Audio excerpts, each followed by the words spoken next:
Yo, so how's it going, guys? Welcome back to another GTA 5 video. So as I'm sure a lot of you guys might be aware by now, last week I put together a video showing you guys the top 3 best ways to make money in GTA 5 online, which going off the feedback a bunch of you guys really seemed to enjoy, as there was at least one method all of you guys could grind out straight away and make a ton of money. However, truth be told, some of the methods in that video have changed or have been updated, so I thought I'd go ahead and make somewhat of an updated version to that video, seeing as so many of you guys really did enjoy it. So as always, if you guys do enjoy this video and you would like to see me cover more epic money guides in the future, all I ask is you do return the favor by dropping a like down below, and if you guys are new around here, feel free to subscribe as I do post daily GTA 5 videos. Without further ado, let's get into the video.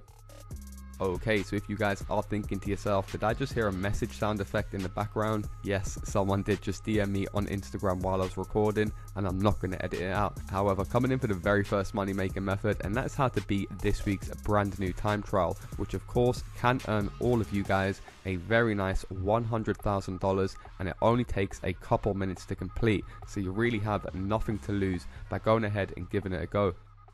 Okay, so this week's time trial is called Rattan Canyon, and last week's one was kind of tedious. I understand a lot of you guys couldn't do it. This week's one, very easy. And if the time trial being easy wasn't enough to persuade you, look at the part time, 1 minute 16 seconds. This is a very quick time trial, so you really have nothing to lose by going ahead and giving it a go, especially when I show you the method that I use. I guarantee all of you will be able to do it straight away. So as always, I would recommend you do this week's time trial on a motorcycle. You can do it pretty much any of the fast motorcycles in the game. I would recommend you use the Batty 801, the Hakuchu, or the Akuma. All 3 of these bikes could easily do this. You don't have to fully upgrade the bike either. So as I did mention, this week's time trial is called Rattan Canyon and has a part time of only 1 minute 16, which is plenty of time. So as you can see right here, I'm just going to quickly cover the route that we're actually going to take. We are basically just driving along the canyon. Most of you guys would have been here before. It's just a little dirt path. There is no traffic or any obstacles in our way. We are literally just following a straight road. All we're going to be doing is taking 2 vital shortcuts that are going to be saving us a bunch of time, making this method extremely easy and doable by all of you guys. So the first thing you guys want to do is do as I done on screen just a second ago. You want to make your way to the time trial, and you actually want to start the time trial. Now once you guys start the time trial, you can now see the finish line for the time trial. Simply go ahead and mark that up, just so you have a waypoint, even though a waypoint isn't really necessary for this time trial, because as you guys can see, we're basically just following a straight road. However, I would always suggest putting a waypoint just so you can kind of see the route clearly, get used to it. Now once you guys have got a waypoint, you just want to back out of the pause menu, and you want to hold down Y or triangle on the PlayStation so you can respawn back at the time trial. Now you guys will notice you'll respawn just as I did on screen. From here, you want to rev your engine to about 70%, be facing the road, and pop a wheelie as soon as you start the time trial. Cross over onto this side of the road. Now from here, we're going to be taking a quick shortcut off this side of the road right here. This is the first vital shortcut that will be taken during this time trial. Follow this dirt path as soon as you jump off the road. Now from here, we are on the canyon. As you guys can see, I got some major air there. That could happen to you, or you can just drive on a dirt path clearly. I've done this twice. It doesn't make a difference. Easily doable both ways. But as you guys can see, I'm not really popping wheelies. I did one there quickly, because if you get some space, then pop a wheelie. But it's not really vital for this time trial. As you can see there, you got to watch out for pedestrians walking on this dirt path. That is the only thing that's going to get in your way. There is literally no traffic, no cars. There's literally just a straight dirt path that we have to follow. And because we took that vital shortcut right at the start of the race, we are way ahead of the time. So all you have to do is pretty much stay on track.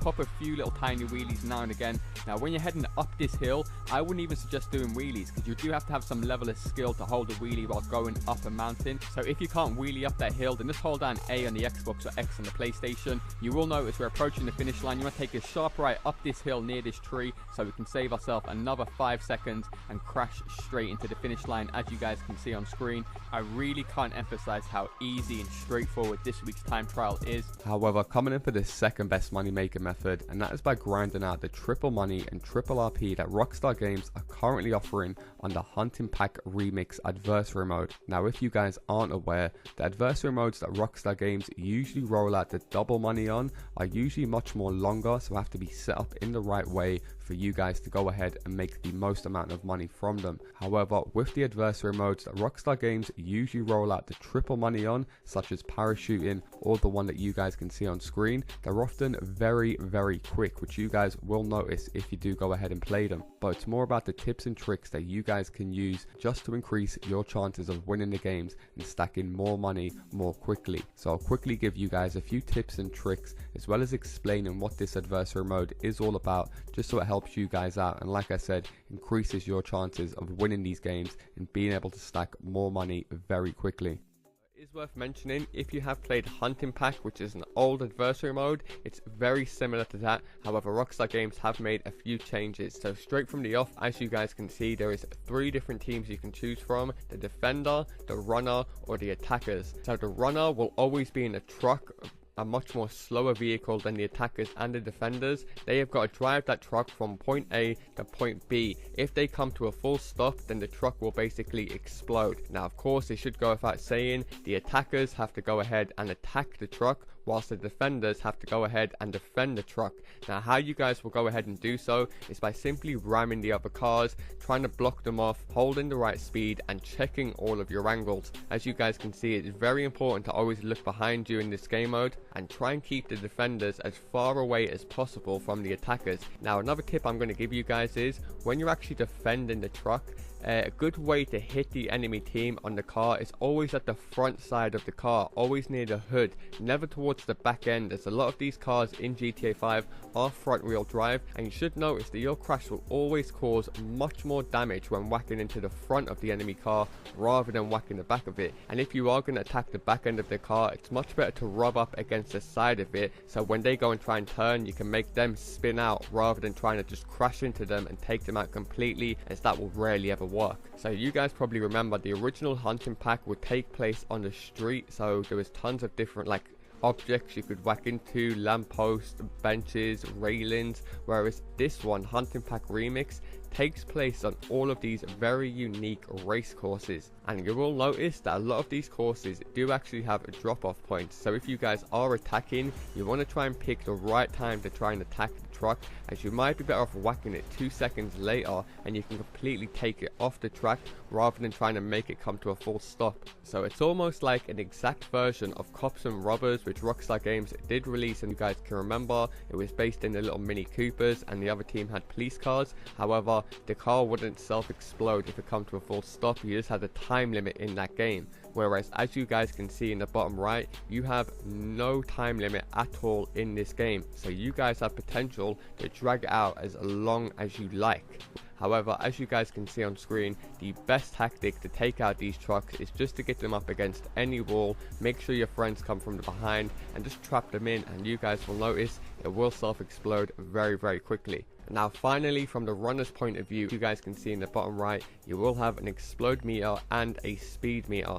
If this speed meter starts to drop down, then obviously the explode meter is going to start to fill up quicker, and if that reaches the peak, then your world will just self-explode. So a few tips that I'm going to give you guys when playing as the runner in this brand new game mode is just to always stay central to the racetrack. As I mentioned in the previous part, you guys don't want to go near the walls, because that is where you guys will get trapped most easily and just die straight away. Also, as you guys can probably tell by the gameplay, keep on looking behind you. Always try and take note of where the enemies are, because if you can see them approaching you very quickly, you guys can just come to a full stop brake, quickly hit the acceleration and get the hell out of there. Whilst yes, it may be a slightly risky tactic by fully stopping and then going, but you guys actually have less chance of getting trapped, which is the main thing and the main problem that I've seen a lot of people die from. However, moving straight on to the third and final method in this video, and this actually goes hand in hand with method 2, because these new adversary games go so quick. Every time you guys finish a game, you can simply just back out and go ahead and sell one of the most highest selling street cars in the game, which is the Sentinel XS. I'm pretty sure some of you guys might be aware, a few weeks ago I did show you guys how you could spawn in the most expensive car, which was the chrome and gold Dubster 2s. However, that method can be quite tedious and it can be quite annoying because you can't land it every time, whereas with the Sentinel XSs, you guys will be able to spawn these in easily every single time without fail.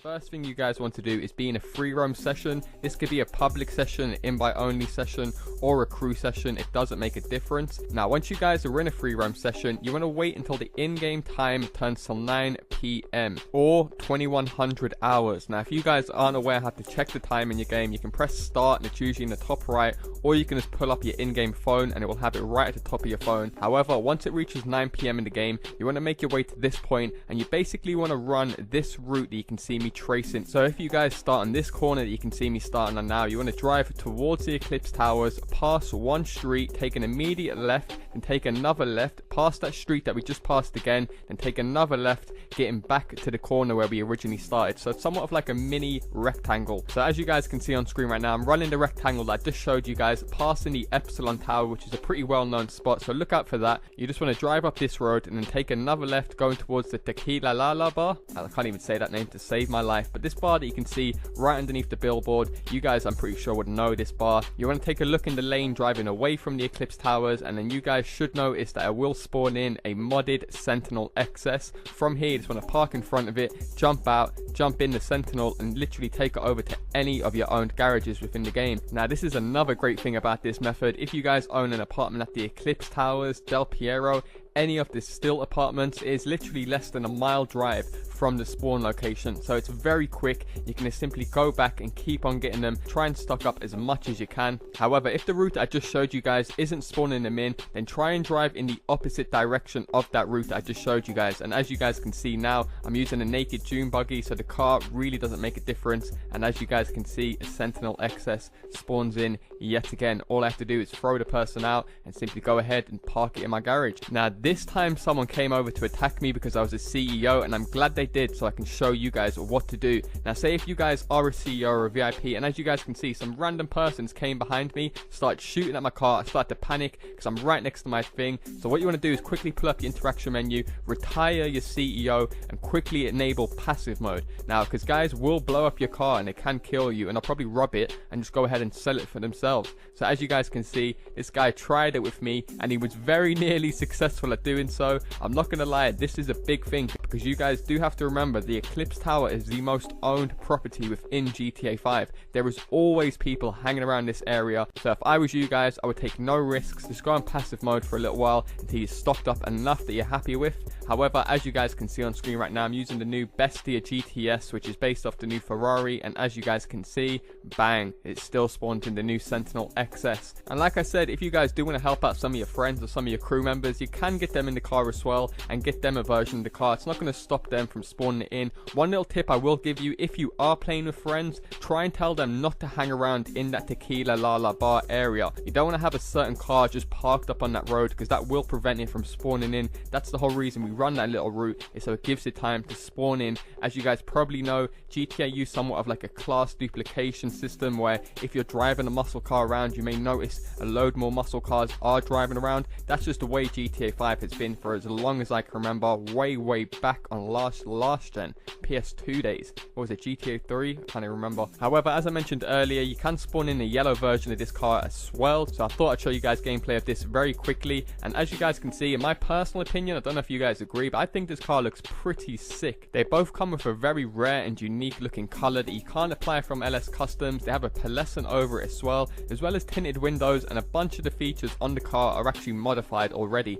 So you may have noticed like the rims, the exhaust, the bodywork, they are kitted out. So once you guys have got a few of these cars and you've sold them, like I said, you can always keep two for yourselves just to show off to your friends. They are pretty nice looking cars, just like the modified Sand King XLs that I showed you guys a few months ago. They also came in blue and yellow. Now, if you guys aren't familiar, I believe this is somewhat of like a mini Easter egg, as Rockstar Games' two logos, Rockstar Games and Rockstar Games North, are always blue and yellow. They're somewhat of like their little trademark colors. But I was just going to show you guys also, in case your garages do fill up, you can take this car over to any of your own garages and you're able to store it as many times as you like. And just in case you guys don't know, this is one of the highest selling cars in the game. Rockstar Games haven't lowered the sale price. It still does sell for 17.5k. So like I said, if you own at least one 10 car garage, it should take you about 10 to 15 minutes to fill that up, and that garage will now be worth $175,000, which is extremely good for such an easy and straightforward method.